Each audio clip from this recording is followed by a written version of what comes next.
A lot of people say, I was doing it every day, I was consistent, it was great, but then I fell off and I haven't done it in 2 weeks. And this is the thing. Now, after watching this video to the very end, I'm sure that you'll have all of the motivation you need. You'll be pumped, energized, and it will crush any of your doubts that you have about yourself in this whole process.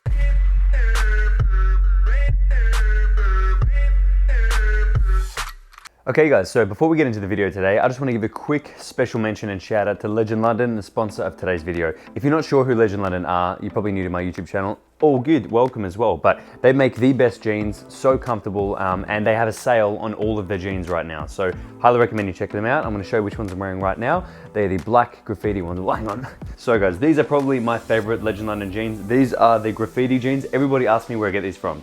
Graffiti jeans, Legend London. I wear a 30 short, I believe, which is perfect because they don't bunch up around your ankles. So perfect for hobbits like me. If you get a shorter size, or if you have regular legs, they've got you covered as well. So guys, highly recommend them. I would use my code Zach if I wasn't me, and then you can get a little bit of a discount, but also let them know that I sent you. But literally some of the most comfortable, best jeans you will ever get, especially if you're into fitness, because they're super stretchy. So plug is done. Thank you, Legend London. Very grateful. And let's get into the video.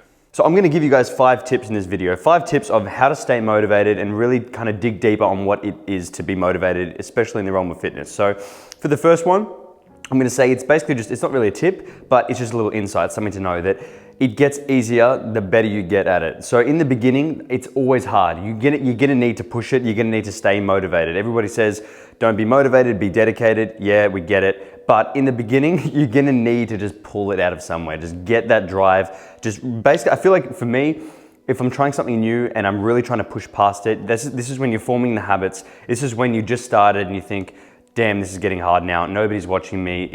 I just feel like shit. I don't really have any urge. Think about, obviously it's cliche, but it's cliche for a reason. Think about why you started. Think about what was the reason that made you want to get into fitness, change your life, get these habits. What is that underlying reason that you actually wanted to do this and change your life? Really think about that. That should be your why. That should be your reason that you go, okay, remind yourself of that every day, whatever it is. This will get you through that beginning phase where it kind of just sucks. Now, use whatever you can here. Use videos, use me, hopefully, probably not though. Use me, motivate it, all good, keep going. But use whatever you can. I mean, if you really want a book to get going, David Goggins' Can't Hurt Me, that will make you work like crazy. That actually made me work a little bit too much when I read that. I was doing like a million things at once, my body broke down. But anyways, things like that are good. I don't like hate those, quick fix kind of motivational things, because sometimes it gives you that go in the beginning to get that momentum, to get good at it. And once you start to get good at it, so let's say in the gym, once you start to actually notice something and go, hang on, I'm getting good at this, I'm getting something here. Those small successes will be your motivation. So don't wait for anything. Don't wait for anything else to get started. Some of you may be sitting there thinking, I just don't know where I don't know where it's gonna come from. I don't have a big why. I don't really know why I'm doing this. It's okay, just stick to it. You have to do before you can be motivated. Sounds backwards, I know, but do first. You will get successes. You will start to see, holy shit, I'm actually dropping a bit of weight, I'm getting a bit stronger, I'm getting good at this. That's what I mean by getting good at it, is you'll get these successes. Now those will be your motivators, 100%. They'll be your own intrinsic motivators. You'll go, I just want to keep doing this. So it starts to shift from the beginning, from like, I have to do this, to you start to go, damn, this is actually getting good. So guys, just push through the first bit. Unless you really hate it and you think, I don't even know why I'm doing this, then sweet, do what you want. But if you feel like this is gonna be beneficial to you, which I definitely think it will be, then just push through that initial bit in whatever means you have to. But take notice of those small successes, because they will be your motivators. Tip number 2 is one I personally use and have used my whole life, and it's don't give yourself a choice. This is something I've just done, I don't know why, I've always done it. I never give myself a choice to use willpower. Because willpower is hard, and they've actually shown that throughout the day, your willpower will decrease, okay? So you guys will probably know this. You wake up, you're pumped, you'll do something hard, you'll work, you're happy to do it. You'll stick to your diet, end of the day, you start to go, shit, you start to crave things, you start to give in a little bit, like easier temptations you'll give into in the end of the day, you have that dessert, whatever it is. This is literally because your willpower it's finite. It's not that you don't have this endless willpower. It actually runs out. So think about how many decisions you make in a day. Thousands. Do I look at the camera here? Do I set it up like this? Should I have a drink now? It's all these things, like you'll make so many decisions, all of them which draining your willpower just a little bit. Just it's actually, what's it called? Decision fatigue, I think it is. But literally, it's a thing. So You don't have endless willpower. Use it wisely. That's why I literally don't give myself a choice. So if I go, okay, I'm going to the gym, this is my plan, I've got 5 days I'm gonna get to the gym, I don't then think on the second day, oh, should I go today? It's like, I'm already doing it. So it's the same with my diet. I don't think, oh, should I go eat that? I'm not eating it because it's what I said. I take the choice out of it. Now this might mean something as simple as literally getting your gym clothes by your bed and getting them ready the night before and having them there. So you wake up, you don't have to think, oh, what do I wear for gym? Oh, should I go to gym? You just go, bang, you put them on, you'll go. Make things as easy as possible for you to stick to your habits. So do things like that. Get ready, get prepared, and actually don't give yourself a choice. So when people often have asked me, how do you stay motivated? I'm thinking, well, I don't really have a choice. Like I don't give myself a choice, I just do it. The less choices you can make, the better. So have your plan, stick to it, and don't give yourself a choice. It's kind of like fake it till you make it. You'll start to just do this, and then you have to make it part of your identity. Now, it's easier said than done, but this happens through practice. So for you now, if you're just starting this, I don't know where you guys are at, but if you're just starting this right now and you think, oh, how do those people do it? How do they get up and train all the time? How do they eat so well? You have to kind of make this part of your identity. So instead of saying, oh, I can't, I really should do this, or whatever it is, you have to say, I'm the type of person that does this. So if you want to be a fitness person, you might think, oh, okay, what would Zach do if he was going to eat out right now? You have to become that type of person and think, I don't eat Maccas, or whatever it is. You know, I don't eat shit if I don't give myself a reason to. Like, I don't just spontaneously eat chocolate. You have to kind of, those little things will tie it in your identity. And that for me as well, huge help. For me, my goals for the past couple of years have been very fitness oriented. So as an example, I don't go out and drink every single weekend, right? I definitely could. But if somebody then asked me, hey, you coming out this weekend? I might be like, no, because if I didn't plan it and it was just spontaneous, I'd be like, well, no, because it kind of goes against my identity. But that said, if somebody goes, hey, you coming, this is in 2 weeks, you want to come out? I'll be like, yeah, sure, you know, because it's an identity thing. There's less choices. It's more about like the type of person that you want to become. You kind of have to act like that now. So it's a little bit of fake it till you make it, but you'll notice that it actually starts to become real. It's strange. So think to yourself, what would this person do in this situation if you want motivation, and then start to tell yourself a bit of a narrative of, I'm the type of person that does this. I'm a fitness person, I'm a gym person, whatever you want to call it, but just kind of visualize that ideal self that you've got, and then think, what would they do? And then if you're making those decisions every day with that best self in mind, that you'll become that.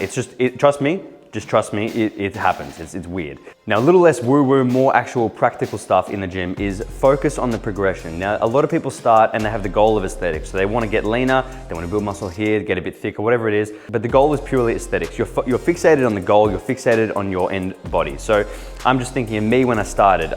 First started, I was quite chubby, but then I got a bit leaner. And then my goal was to be muscular. So like my goal was probably to have my body right now, but that was so far out of reach that there's no chance that me as a 17-year-old thinking, oh, I'm never gonna get that. It's 8 years away or whatever.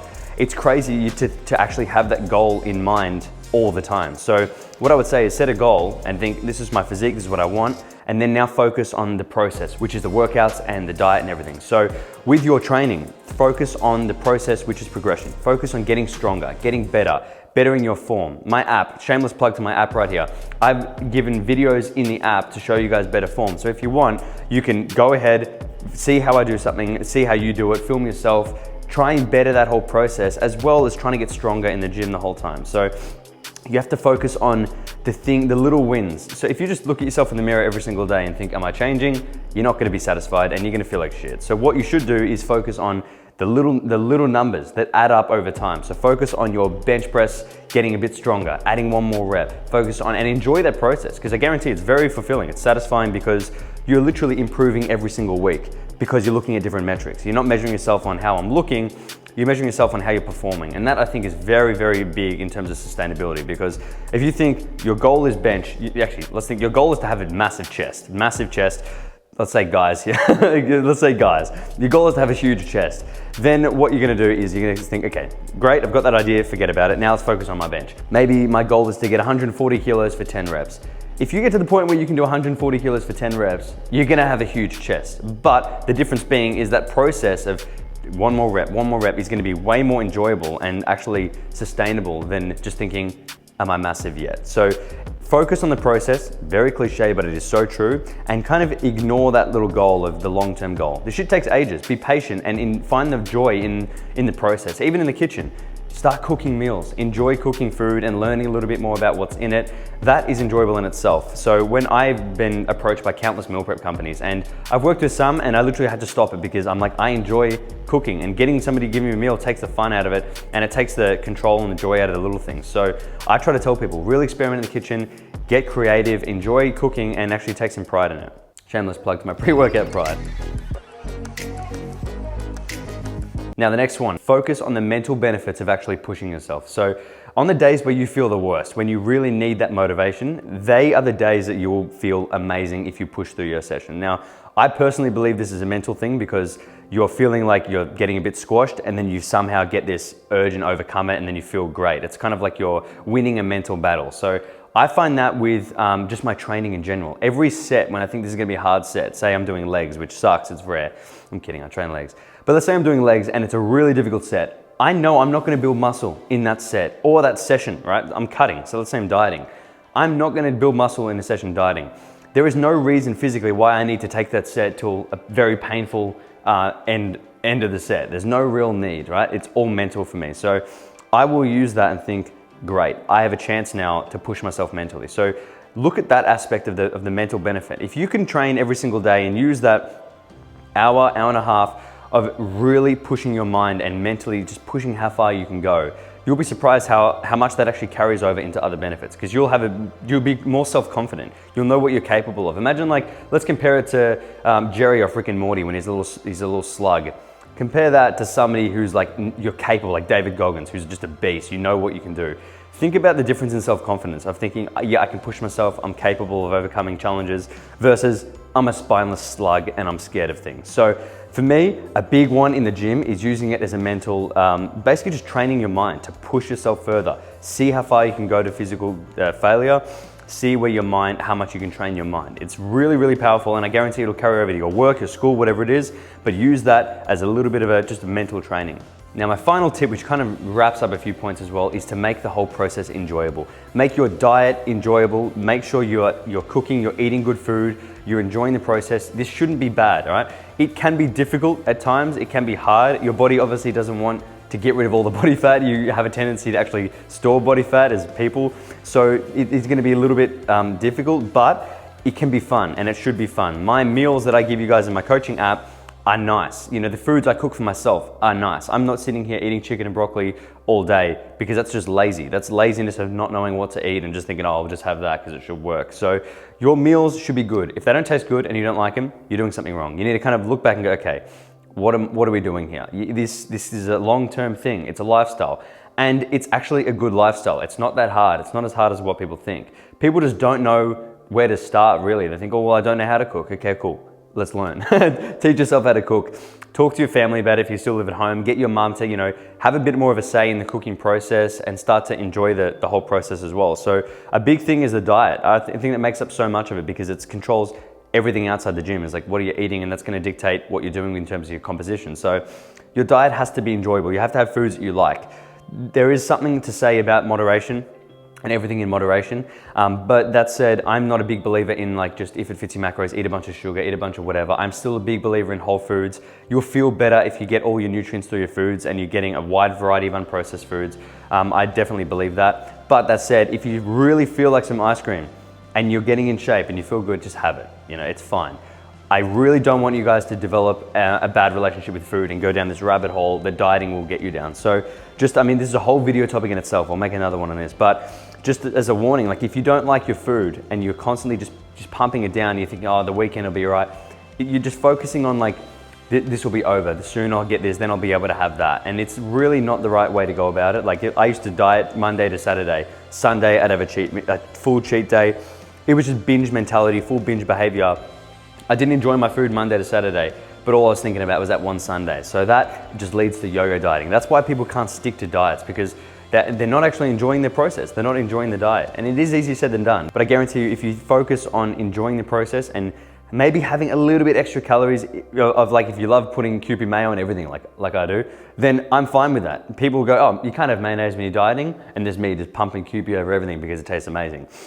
there's, you'll obviously, I won't put a shitload on, but I'll put enough, hits a spot, yum, that was great, I'm happy with that meal, next.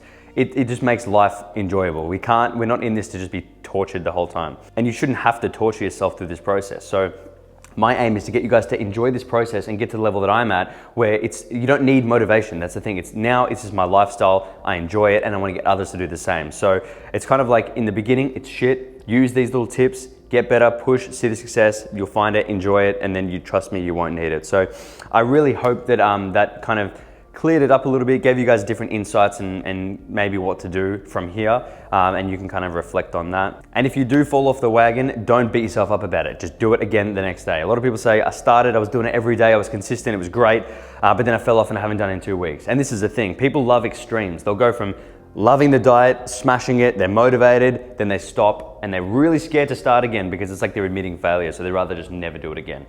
This is a bad mentality to have. Again, it's extreme. So what I do is, and I learned this from one of my meditation things, is that he said, I was doing it like every day, meditation for example, 10 minutes every day, I was loving it, it was awesome, and then one day something happened, I stopped doing it. Next day, I didn't do it, I broke my streak. Then I didn't do it for like 2 weeks. And I'm thinking, how do you go from doing it every day to not doing it for 2 weeks? It's because I kind of ruined the streak and I felt like shit. I'm like, damn, I don't want to start again.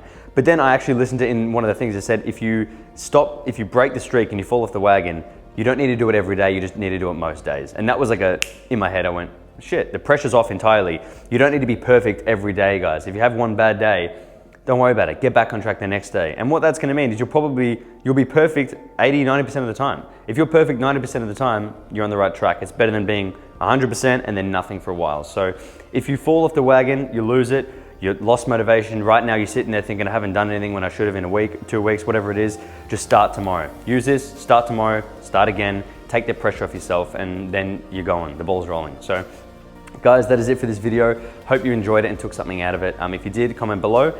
And that is it. And I would hope at this point that you guys definitely know what to do. But if you don't, stay massive. Slide into your DMs in the PM and the AM. Then I slide into your feelings when you see just what I'm saying.